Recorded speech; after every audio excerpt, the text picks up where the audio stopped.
Convido você a abrir a sua Bíblia na primeira carta de Paulo à igreja de Corinto.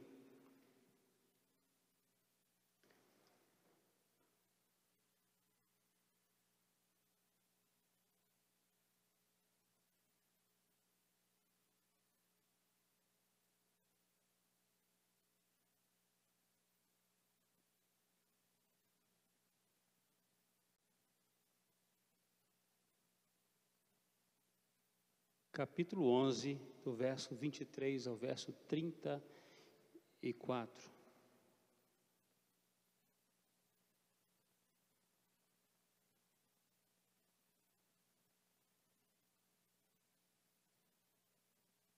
E diz assim a palavra do Senhor, 1 Coríntios 11, 23 a 34. Porque eu recebi do Senhor o que também vos entreguei, que o Senhor Jesus, na noite em que foi traído, tomou o pão e, tendo dado graças, o partiu e disse: isto é o meu corpo que é dado por vós, fazei isto em memória de mim. Por semelhante modo, depois de haver ceado, tomou também o cálice, dizendo: este cálice é a nova aliança no meu sangue. Fazei isso todas as vezes que o beberdes, em memória de mim. Porque todas as vezes que comerdes este pão e beberdes o cálice, anunciais a morte do Senhor até que ele venha.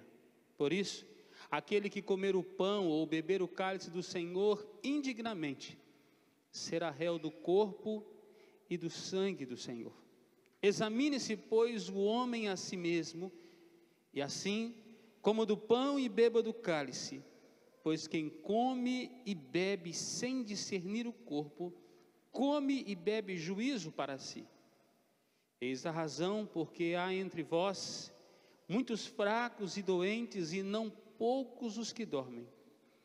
Porque se nos julgássemos a nós mesmos, não seríamos julgados. Mas quando julgados, somos disciplinados pelo Senhor, para não sermos condenados com o mundo. Assim, pois, meus irmãos, quando vos reunis para comer, esperai uns pelos outros. Se alguém tem fome, coma em casa, a fim de não vos reunirdes para juízo. Quanto às demais coisas, eu vos ordenarei quando for ter convosco. Que Deus abençoe sua palavra. Pai, te louvamos por esta manhã em tua presença. Que o teu Espírito Santo fale, edifique o nosso coração pela palavra do Senhor, em nome de Jesus. Amém. Amados irmãos, durante a história da igreja cristã e a igreja antiga, a grande questão, principalmente nos primórdios da reforma, era quanto ao modo da ceia, sobre a preocupação com os elementos. Pão e vinho se tornavam ou não o corpo e sangue do Senhor Jesus. E aí veio, nesse período, alguns pensamentos sobre a ceia. A Igreja Católica Romana entendia que a ceia, o pão e o vinho, eles aconteciam um processo de transubstanciação, ou seja, quando se tomava o pão e o vinho, eles se tornavam ali o corpo e o sangue, literalmente, do Senhor Jesus. Tinha gente que tinha até dificuldade para mastigar a hóstia, com medo de estar comendo carne ali. Os luteranos, consequentemente, adotaram uma outra visão muito parecida, mas não igual. Entendiam que não tornavam-se, mas continham, e denominaram de consubstanciação. Um outro grupo, de onde veio os batistas, principalmente a partir de Zwinglio, Ulrico Zwinglio, os chamados zwinglianos, em Zurique, e dali para o mundo, entendiam, ou entendem ainda, que a ceia era apenas um memorial, era apenas para lembrar da morte do Senhor Jesus, é apenas um rito. Aqueles que são chamados de reformados, calvinistas e presbiterianos do mundo, já entendem que a ceia é muito mais do que isso. é muito mais do que um rito. Quando partilhamos da ceia do Senhor Jesus, espiritualmente Ele está presente na vida da igreja. É um tempo de edificação, é um tempo de novos desafios, é um tempo também de lembrar do sacrifício da cruz, é um tempo de revitalização da vida da igreja. Mas essa não é a grande questão. Talvez fora no passado, com tal modo, mas a grande questão não é sobre essas posições teológicas sobre os elementos da ceia. A grande questão é sobre o indivíduo que participa dela. É a parte mais importante da ceia. É quanto a eu e você, que mês a mês tomamos da ceia do Senhor Jesus. Como devemos? Essa é a preocupação do apóstolo Paulo, inspirado pelo Espírito Santo, a escrever esta porção desta carta. Como o indivíduo, propriamente dito, como o crente deve participar da ceia do Senhor. Então, como é que você tem participado da ceia do Senhor Jesus? Que atitude? Essa é a preocupação do apóstolo Paulo nesta carta. E eu queria resumir aqui, pegando aqui os principais verbos que o apóstolo Paulo utiliza, que são ações nesse texto, são atitudes manifestas da ceia do Senhor Jesus. São coisas que acontecem durante a participação da ceia, ou que deve acontecer durante a participação da ceia. Há coisas que são extremamente negativas, que acontecem na ceia. Há coisas que são extremamente positivas e devem acontecer na ceia do Senhor Jesus, ao participarmos da ceia do Senhor Jesus. A primeira atitude manifesta na ceia do Senhor Jesus é de receber e entregar. Diz o texto no versículo 23, porque eu recebi do Senhor o que também vos entreguei. Só podemos entregar daquilo que nós recebemos. Não partiu de uma ideia maravilhosa do apóstolo Paulo. Não foi porque um dia ele acordou muito inspirado por ele mesmo, que sua mente prodigiosa, mas daquilo que ele recebeu do Senhor Jesus, nas revelações do Senhor Jesus, ele entrega à igreja. Paulo não retém um ensino tão especial da ceia, uma vez que ele observava muitos crentes tomando a ceia indevidamente, de maneira errada, apenas como um rito. Paulo, entendendo isso, escreve à igreja de Corinto. Mas não é só para a igreja de Corinto, é a palavra do Senhor para todos os tempos, para toda a igreja, em todas as eras. É a palavra do Senhor. Então Paulo entrega com fidelidade aquilo que ele recebe. A ceia do Senhor Jesus é um tempo de repartir. Entregamos do que recebemos. Entregamos do que recebemos. Não nos pertence. Afinal de contas, recebemos do Senhor. Assim como Paulo recebeu e entregou, o processo continua. A ceia precisa acontecer em outras vidas. E para o apóstolo Paulo, a mesa do Senhor Jesus, ela é transformadora. Não é um rito que se toma, não é apenas um sacramento simples, morto, mas é um sacramento vivo. É uma ordenança de graça na vida da igreja. Muitos tomam a ceia do Senhor Jesus de maneira leviana. Tomam a ceia apenas para ficar de bem com o time, sem entendimento. Amados, nós somos mordomos de uma graça, e é uma graça que precisa ser compartilhada. A ceia do Senhor Jesus, ela é transformadora.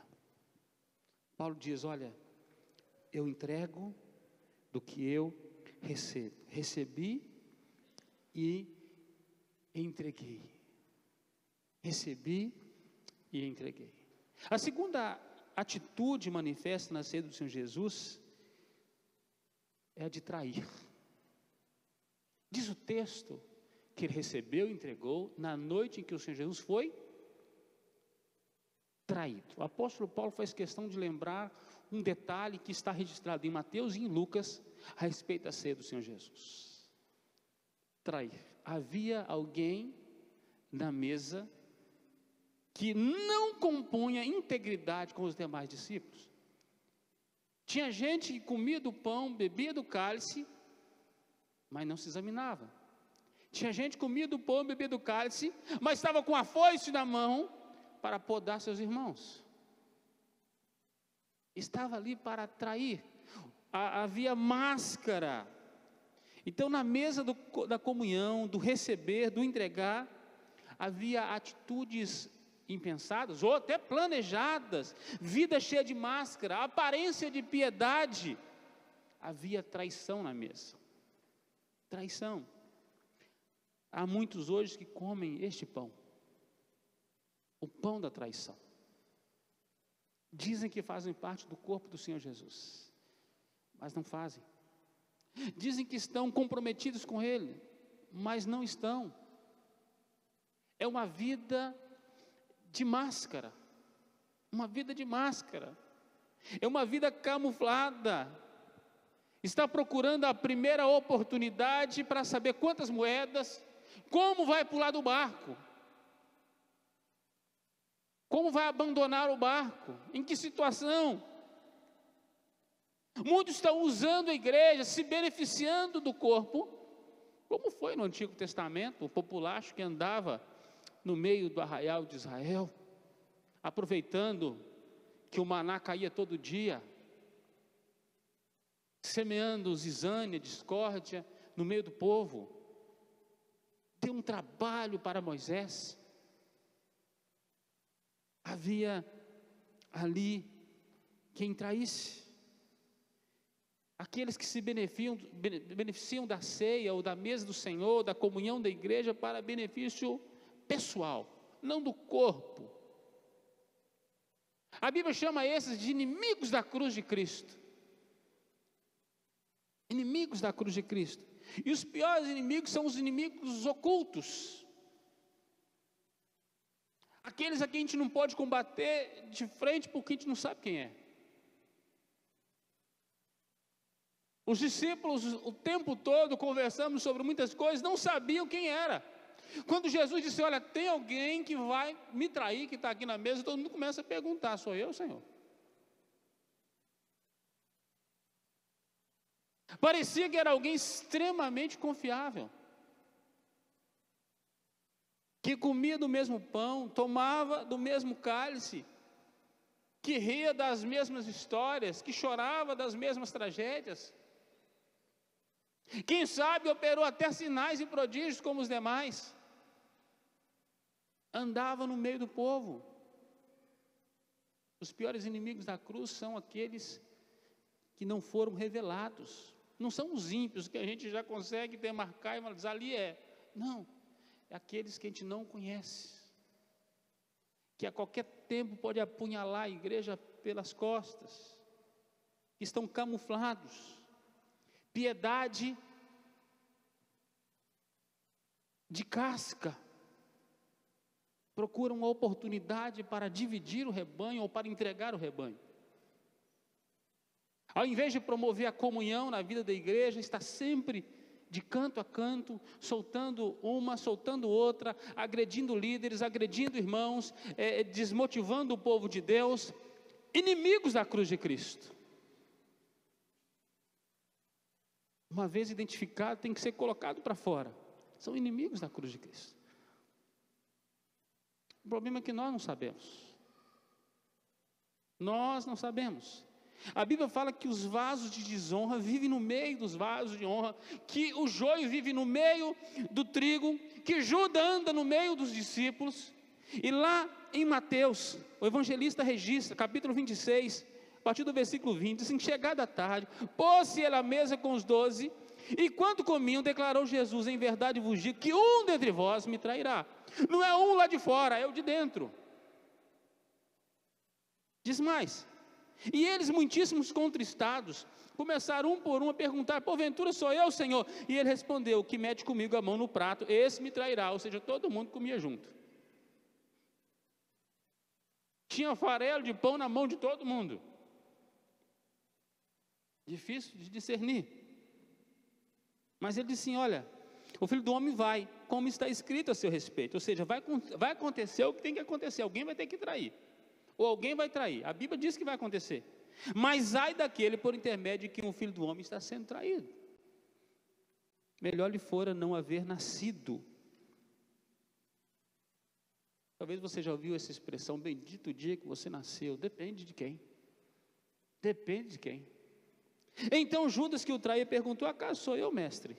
Respondeu Jesus: você está declarando.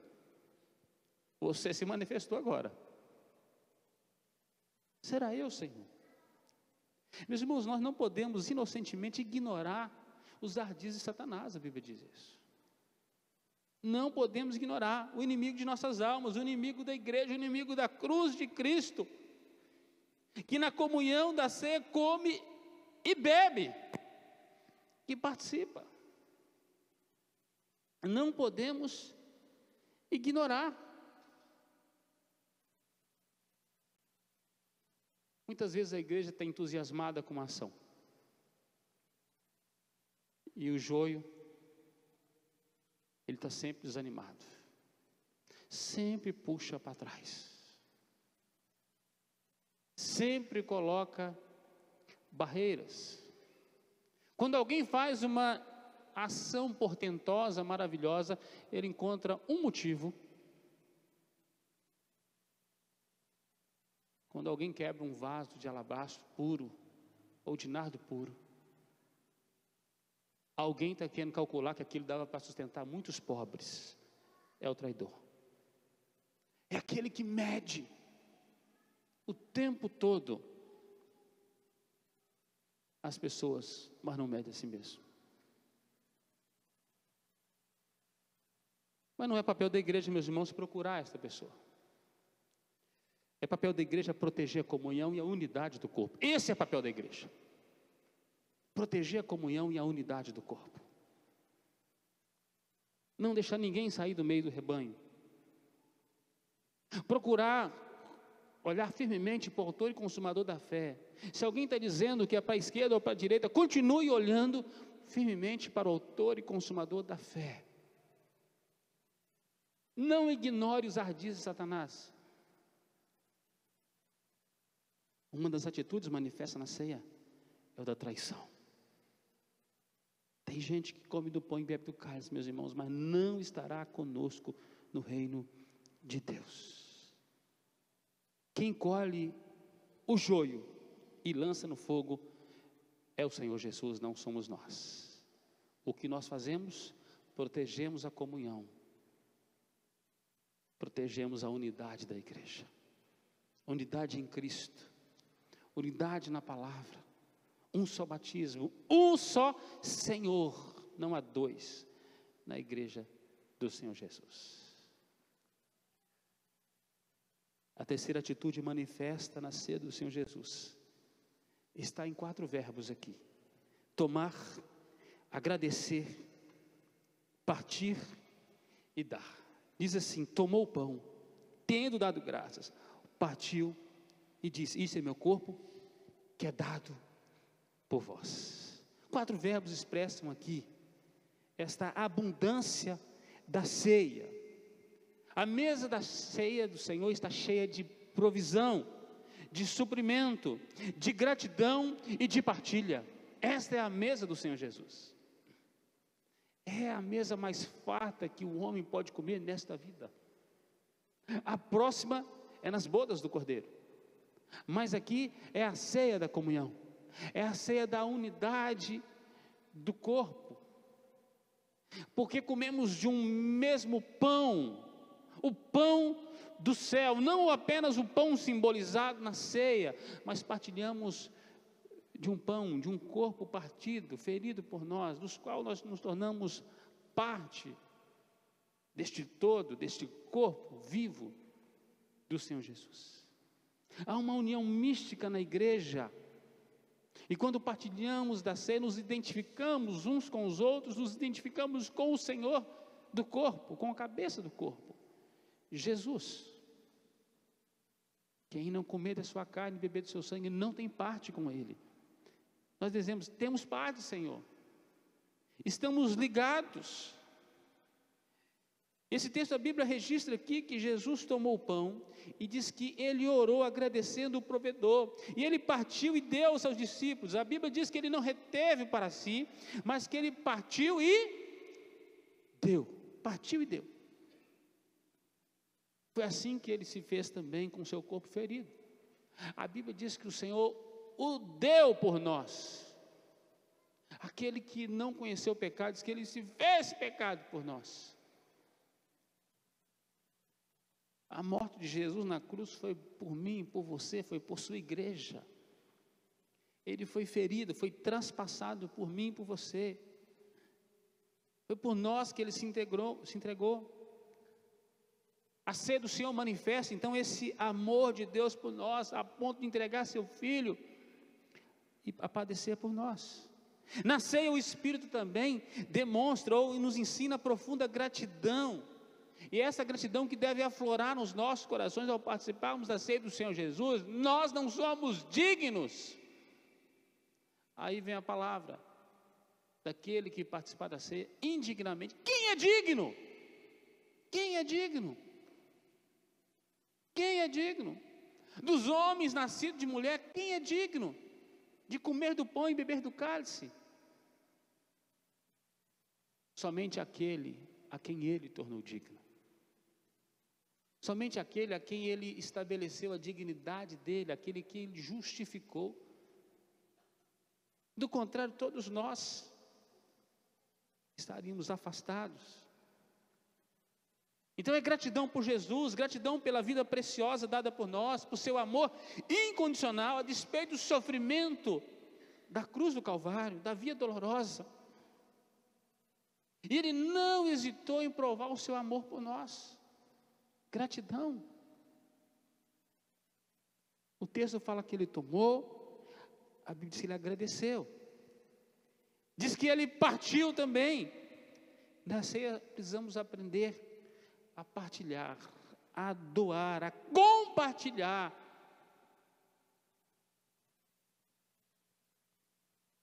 A ceia nos ensina que tudo que é meu pode ser seu, meu irmão. Estamos unidos num só corpo. Ninguém pode considerar propriamente seu, ou exclusivamente seu, tudo que possui. Pelo contrário, a igreja de Atos diz que ninguém considerava. Mas tendo propriedades, vendiam e repartiam o produto entre todos, à medida que alguém tinha necessidade. Comunhão na vida da igreja, partilha. Como é que eu posso encher a barriga se o outro está com fome? Como é que eu posso me alegrar se o outro está de luto? Não é só comer do pão e beber do cálice. As atitudes dessa mesa são muito amplas. A partilha, a doação. A mesa do Senhor Jesus fala de generosidade, vida de generosidade. É querer investir na vida do outro. Vivemos num mundo que cada um por si. Cantam por aí que é cada um no seu quadrado. Não é. Não é isso que nós aprendemos nas Escrituras. Não é isso que a mesa do Senhor Jesus nos ensina. Não é. Ela ensina a partilha. Ela ensina o doar. E a Bíblia diz que é muito mais importante dar do que receber. É precioso. A quarta atitude manifesta na ceia do Senhor Jesus é a de comer, beber e anunciar. Versículo 26, porque todas as vezes que comerdes este pão, beberdes o cálice, anunciais a morte do Senhor até que Ele venha. Na ceia somos desafiados que enquanto estivermos aqui neste mundo, comendo, bebendo, vivendo, circulando para lá e para cá, estivermos vivos, interagindo, é dever nosso de anunciar o Senhor Jesus, seu amor, sua graça, sua morte, até que Ele volte. Comer e beber e anunciar. Tem gente que gosta de ficar no comer e beber. Todas as vezes que tem comida na igreja, a igreja fica cheia. Mas quando é chamado para proclamar, para ir aos campos, as pessoas preferem ficar na comida e na bebida. Não te falta casa para comer? Na obra do Senhor não é lugar de toscanejar. A comida, a bebida não é maior do que a missão da igreja. Enquanto come, enquanto bebe, enquanto vive, precisa anunciar o Evangelho do Senhor Jesus. Tem gente que na volta do Senhor Jesus só vai ter comida e bebida. Não terá obras. Não terá missão concluída. Não proclamou. Se calou.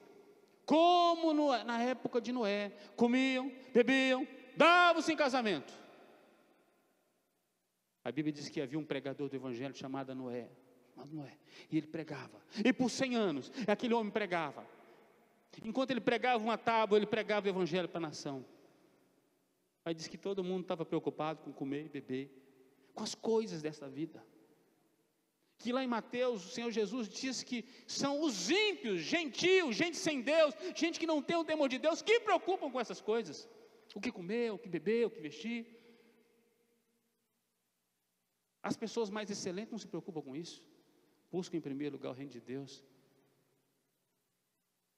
Amados, nesta vida, para o crente, a única tarefa que ele tem, única tarefa em favor da humanidade é a proclamação. Não é ação social, não é educação, é a proclamação, que promove todas essas coisas depois. É anunciar o Evangelho. É anunciar o Evangelho. Essa é a grande tarefa.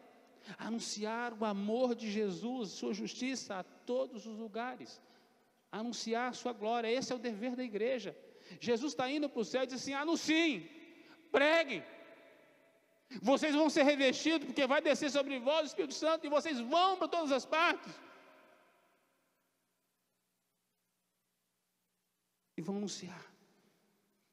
Paulo está dizendo, todas as vezes que nós comemos, a gente bebe, a gente anuncia.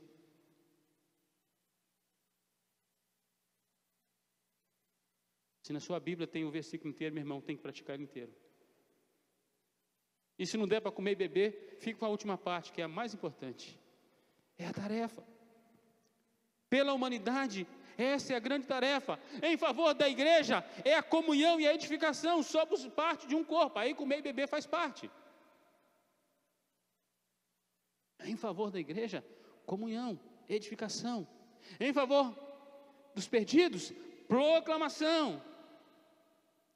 Em favor de nós mesmos, santificação, sem a qual ninguém verá o Senhor. Por amor a Jesus, a adoração. Fomos criados para isso. Adoramos o Senhor Jesus quando nós entregamos nosso dízimo, quando nós exercemos justiça, quando nós anunciamos o Evangelho. Adoramos o Senhor Jesus. Quando deixamos de fazer essas coisas, não adoramos o Senhor Jesus. A adoração do Senhor Jesus, ela é integral. Não é metade. Não é no comer e no beber, é no todo que se adora o Senhor Jesus. Comer, beber e anunciar. Anunciar. Quinta atitude manifesta na ceia do Senhor Jesus é de examinar, de discernir e de julgar. Versículo 28 a 31 diz assim: examine-se, pois, o homem a si mesmo. E assim, coma do pão, beba do cálice, pois quem come e bebe sem discernir, o corpo come e bebe juízo para si. E eis a razão, porque há muitos fracos e doentes, e não poucos que dormem. Porque se nos julgássemos a nós mesmos, não seríamos julgados. Na ceia nós fazemos, meus irmãos, um autoexame.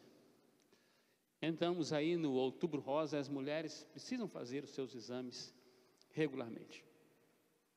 É um mês que está na cabeça, olha, tem que fazer. Tem que fazer. Todo ano. Todo ano. Mas para o crente, o exame tem que ser todo dia. Todo dia. Todo dia.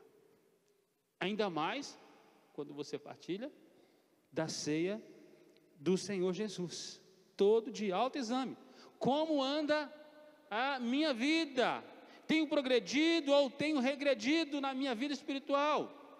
Como é que está sendo a minha vida? Tenho andado em novidade de vida? O velho homem está vencendo ou está perdendo na minha vida? Ainda sou eu quem vive? Ou é Cristo que vive em mim?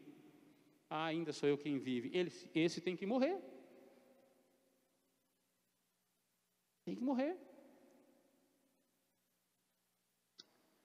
George Miller foi um homem extremamente usado pelo Senhor, pelo tanto de escola, orfanatos que fez, e pela proclamação do Evangelho de todo mundo. Um homem que fez coisas extraordinárias. Deus usou.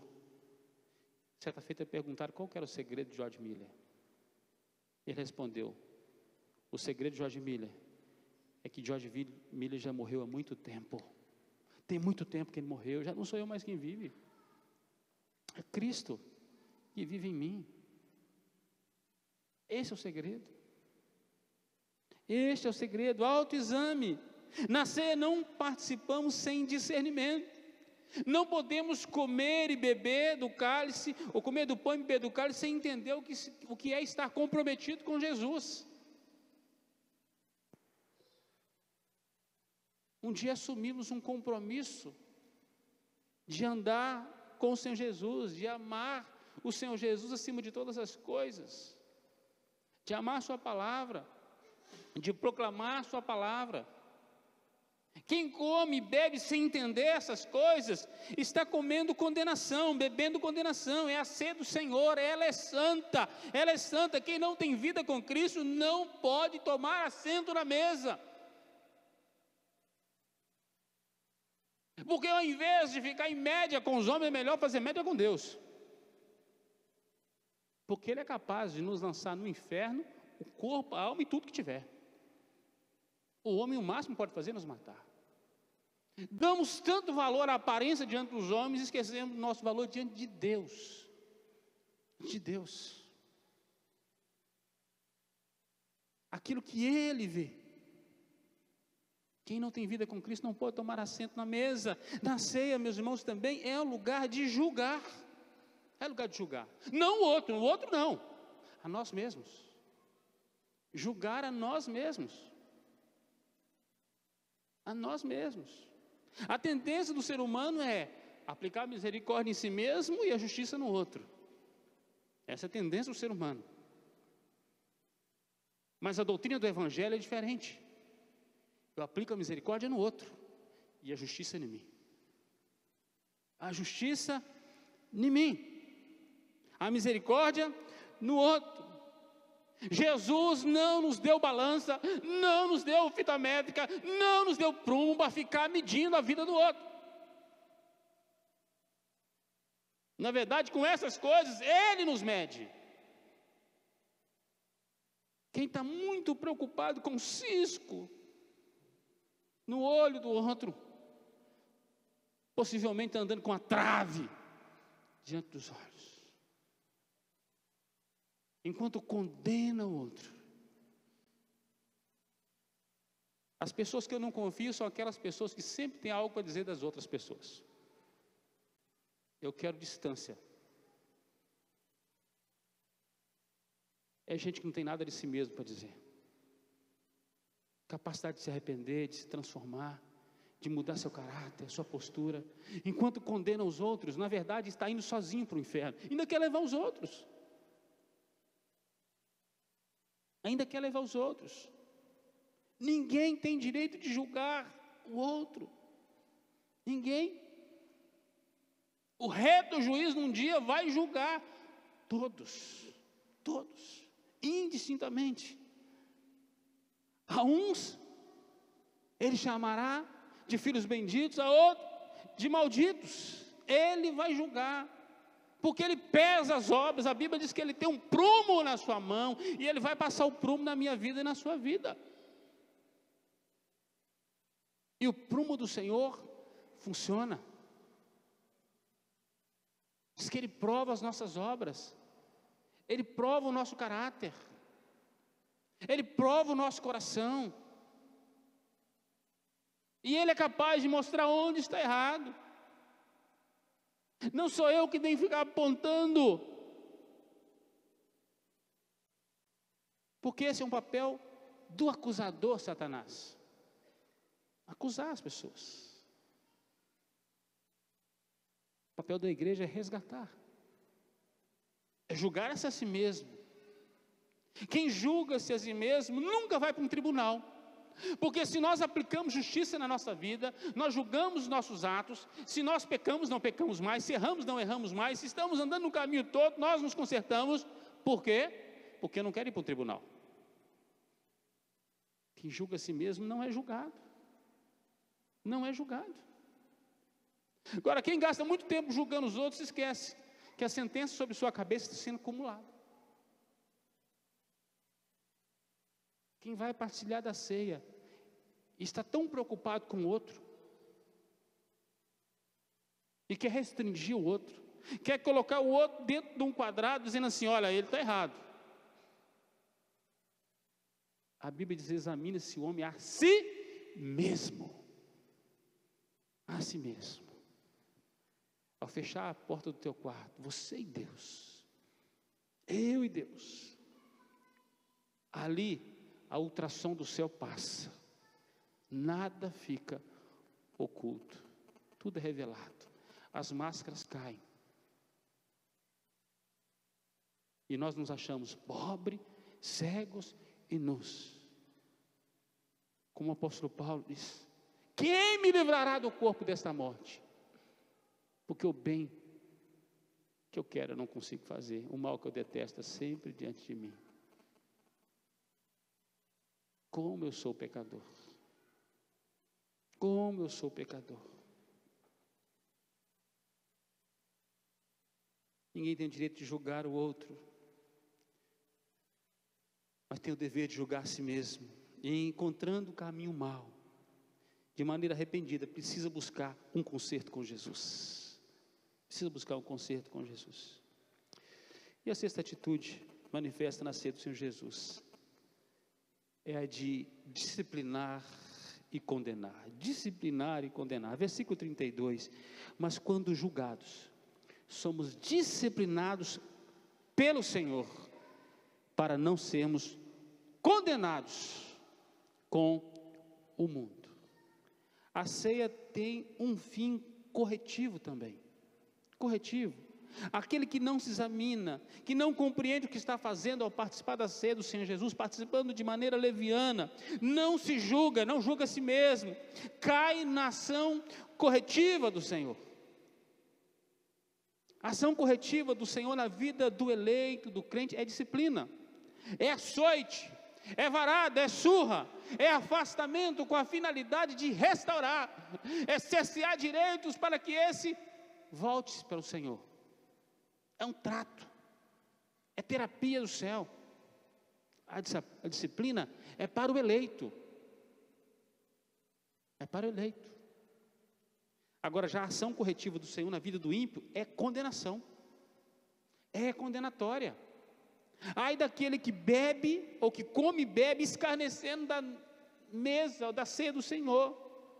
Diz o texto que come e bebe juízo para si. Juízo para si. Disciplina e condenação. Disciplina quem ama. Açoita todo filho que recebe. Esse é o Senhor, cuidando dos eleitos. Mas aplica juízo na vida do ímpio. Afastai-vos de mim. Afastai-vos de mim. A mesma mesa, meus irmãos, que cura, é também a mesa que mata. A mesma mesa que mata é a mesa que cura.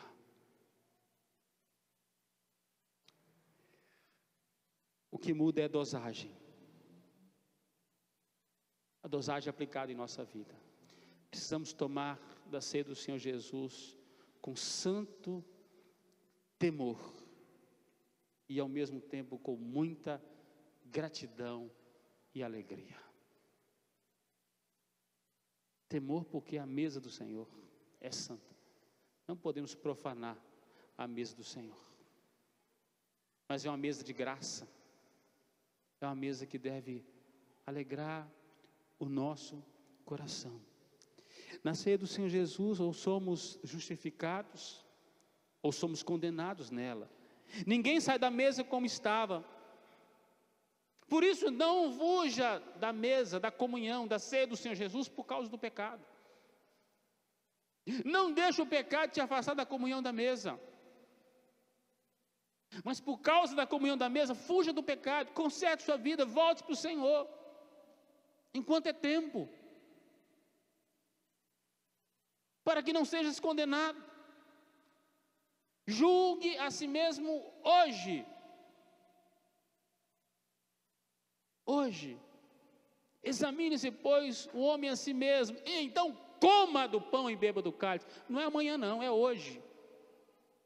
Você não sabe se você vai sair aqui dessas escadarias, vai sair vivo. Não deixe para amanhã o seu concerto com Jesus. Não deixe para amanhã. Quebrante-se diante dele. Fuja do pecado que tenazmente te assedia. Confesse seus pecados a ele. Examine bem seu coração. Fuja do pecado. Busque a comunhão e a bênção da mesa do Senhor Jesus. Participe da ceia do Senhor Jesus com uma atitude de vida. De vida. Participe da ceia do Senhor Jesus com uma atitude de vida. Uma atitude transformadora em nome de Jesus. Convido você a tirar um tempo de exame na sua vida. Enquanto nosso coral vai se chegando para nos conduzir nesse momento, eu convido você a baixar a sua cabeça, de olhos fechados. Você e o Eterno que te vê em secreto, onde você está, que conhece o seu coração e sua vida, que nesta manhã oferece uma dose cavalar da sua graça, que você possa receber dessa graça. Coloque sua vida diante do Senhor, em nome de Jesus. Ore ao Senhor neste momento.